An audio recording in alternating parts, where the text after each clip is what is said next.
Hey guys, and welcome back to the Southampton Manager Mode series. This is Season 2, Episode 3 that you are watching. I hope you guys are really enjoying this series. I am really enjoying making it. And the first game of this episode, this is a long episode broken in two parts. First half is mainly games, second half is mainly transfers as the January transfer window rolls around. This is a round of 16 Capital One Cup game against Reading, and Pogromniak is on the bench. Thank you, EA. I do not have to pronounce his name. He can't really score because he's on the bench unless they bring him on. But this game, I really was looking for the win. Hopefully to play what's his name? Not Chelsea, Crystal Palace in the quarterfinals, and Dorita wants to make that possible. This whole game we were pushing on their back line, forcing them to make a mistake. And Federici finally blows a mistake, puts it to Mayuka, and Mayuka capitalises on the mistake from their keeper. He's going to be looked in shame from the Reading supporters for the rest of his life. Well, probably not, because the Capital One Cup isn't such a biggie over there. So that's how the game ends. 1-0. Next game of the Capital One Cup is against Crystal Palace, who beat Hull City, I believe, in their round of 16 matches you see here. No, it wasn't Hull City. I don't know where Hull City beat Manchester City. So that's very nice for them. But we do play Crystal Palace in the next one, like I said. So, yeah, hopefully we can win that and just progress through the knockout stage of the Capital One Cup and hopefully win. And we get $3,000 for our contribution to the Cup. And Luke Shaw has suffered the FIFA player's worst nightmare, a medial collateral ligament damage. He's out for 2 months. He was really looking great potential. He's really young as well. And talking about young guys with good potential, we do sign Danny Jones, one of our scouts. I do believe this is the first scout we've actually signed into the club on this manager mode. He's got 4-star skills, 4-star weak foot, and is sitting about 70 overall at the moment. So he's really good. And now coming up to the game against Sunderland, Mayuka was sort of starting along with Gulli de Prado, but I don't really want them starting because there's a must-win game on the south coast against Sunderland at our home. So we really should be winning. They're not in the best form, losing or drawing to Manchester City and losing to Arsenal. We did beat Arsenal the other week, if you remember. Now, Colback didn't want us to get these 3 points, finding Dennis in the middle. And we were really losing out in this game in the air, as you see in 21st minute. And then you just see again, Gardner plays McLean through. McLean with a little bit of skill. And in the air again, Gazzaniga wasn't on top of his game. He was just parrying them away straight to their attackers, sorry. Dennis goes for the second, can't complete it, but Larson gets it in the 45th minute just before halftime, 3-0 on the score. And this pretty much sums up the game that we were playing. We're in terrible form, especially Gazzaniga. We do get one back from Mario Balotelli. Nice little shot there, a little slide across the ground. Lucky he didn't hit a sign this time, I guess. And we did miss out on the 2 goals scored by Stephen Fletcher and the second by Balotelli. The game ends 5-2 to Sunderland, so a really disappointing day in Southampton's history, a real dark spot as we do go down 5-2 to Sunderland. Disappointed the team there, and Danny Jones accepts our contract offer, so I'll be putting him in the next team against West Bromwich Albion. Now, well, I'd like to discuss why is Lukaku on the bench, one of their best players. If I had him on my Southampton squad, which I will do when he comes off loan, the amounts of times I've inquired about him and been put off because he's on loan. I don't know why he's not in the team. He's got great potential, only 21 years of age. I think he's 22 in this because this is the second season. But Tamas does get one past the keeper in the 80th minute. Bit of a kerfuffle in the box. That's our second game in a row that we've lost. 6 points have been blown in the last 2 games, so disappointing there. We are dropping down the ladder a little bit. I want to really secure that mid-table spot at the moment, even though it's not looking likely. We are dropping towards the relegation zone, so that's not very good. Next game is at Crown Lane at Fulham. We're going to the Cottage. Berbatov and Ruiz are just a scary front two when you come up against them. They're always looking to score, always winning balls in the air. It's really hard to beat them. We got Adebayor and Balotelli up front. Looking at it now, I probably should have swapped the two to adapt to both of their strong foots. Gazzaniga is still in the team, surprisingly, because he hasn't been playing at the best of his ability. Now Rafael Sobis in the 73rd minute gets one past the keeper, and Leilani didn't want to lose this game as Stephen Davis receives the ball from him in the 88th minute, and saves us from an absolute thumping. 3 losers in a row.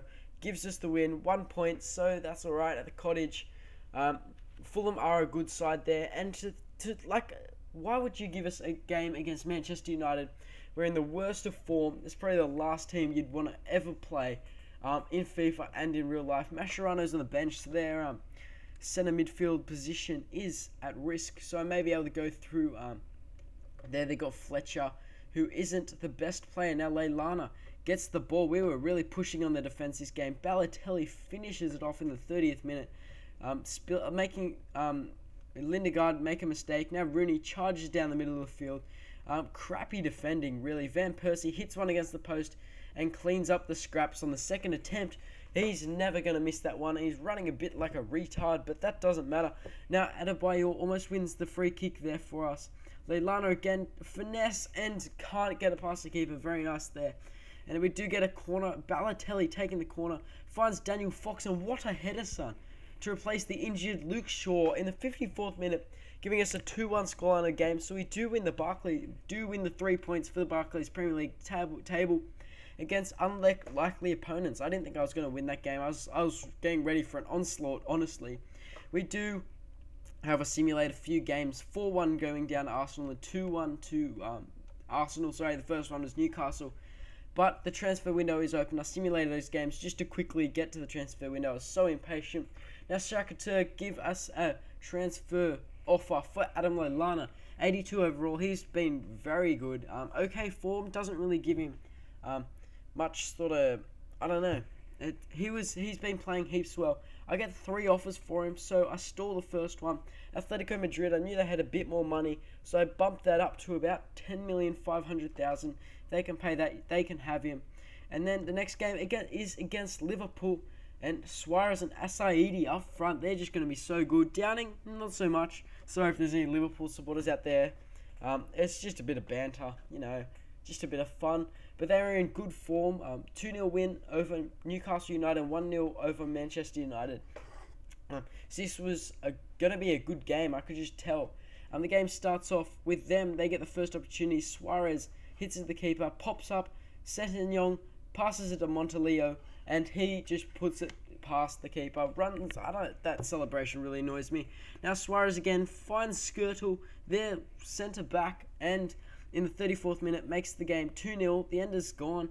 But I didn't get this. The Capital One Cup game down in the South Coast, St Mary's, is against Hull City. I thought I was playing Crystal Palace in the next round.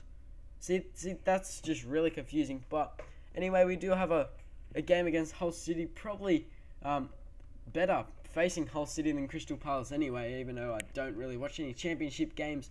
But we weren't going to show any mercy in this game, as Adebayor is found here. Adebayor had a massive part in this game. Adebayor outside the box takes a shot, and boom, 1-0 already. 7th minute, 1-0, and it's not over there. Do you think it's over?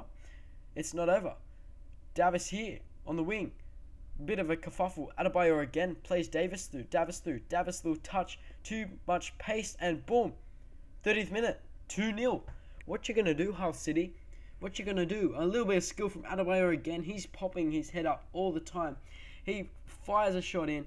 He goes for the second attempt, falls to Stephen Davis, and Stephen Davis knocks it through his right foot. He gets a bit lucky there. Fires a shot in Balotelli. Boom, 3-0. 3-0 in 36th minute.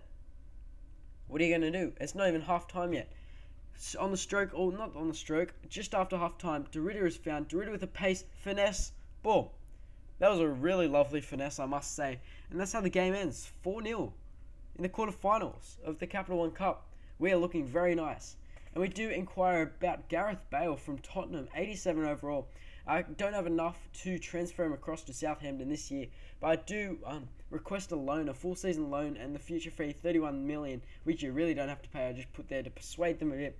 Next, Barclays Premier League matches against Newcastle again, which is slightly odd because I thought I lost 4-1 in the Barclays Premier League before, but I don't know. Ben Arfa in the 11th minute puts it past the keeper. This seemed to look similar to the simulation match, but Balotelli proves me wrong in the 15th minute. What a strike. What a strike. Shushing the crowd. Shushing the Newcastle fans who are very vocal. Hazem El Mazri, he's a footballer. Hazem Ben Arfa in the 25th minute puts it past Gazzaniga again. And what is wrong with Gazzaniga letting us lose another game, 2-1? I must say the defenders weren't helping him out very much, but what's it called? Tottenham disagrees with our loan offer. They shut us down, saying he's a top player. And I don't really know why, but I put Adebayor on the transfer list, probably wanted more money. And now FC Bayern of Bayern Munich put in a $26 million bid for Mario Balotelli. He's in excellent form. He's very happy with his position at Southampton. But really, if they want to have him, they'll have to pay a hefty fee. As you see here, I have a little think about it. 46 million, if they pay 46 million, 200,000, they can have him. They can't pay that much. They are offering 41 million. You can have 42 million. Oh wait, no, he's worth too much for us. So I have a little think. Bump it up a little bit more to 44,500,000. If they can match that, they can have him. And Miyuka also gets a transfer offer from Aston Villa. He's very unhappy because apparently he's not getting enough game time, even though he's been starting most games. But 8,600,000 is the price they'll have to pay. And again, at Old Trafford, we have a game against Manchester United, which we just played, I swear, in the Barclays Premier League.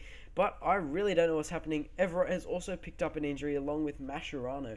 So they are very weak on the left-hand side. Now, Balotelli has found that we're really pushing on their defense, forcing their defenders to make tackles like that and make clearances. When we finally get past the defense through Dorita, and Dorita with his pace takes a shot, boom! 1-0 in the 39th minute. What you going to do? We're going to win again, are we? No. Rooney in a similar situation storms down the fence and just puts it into the top of the net. Nice strike there, 51st minute. We give away a sloppy penalty, and Rooney's not going to miss that, even though we dived the right way. Gazzaniga just doesn't have that much experience in the art of saving penalties. Now Rooney is found again, but then Smalling picks up on the scraps, and as soon as you know it, the game ends 3-1. And before I knew it, I was in the lead before I knew I had blown that lead and lost the game. So that's another 3 points gone down. Look at those fans in the background going absolutely wild.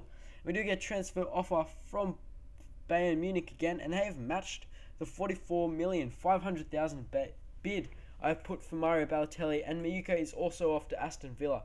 So 2 of our best strikers are going away, and we've got a hefty fee. And now I go to search a centre midfielder, because Steven Davis is doing a good job, but I need someone alongside him, and just do replace him when he gets injured or if he gets injured. So I'm looking through, and no other than Mesut Ozil.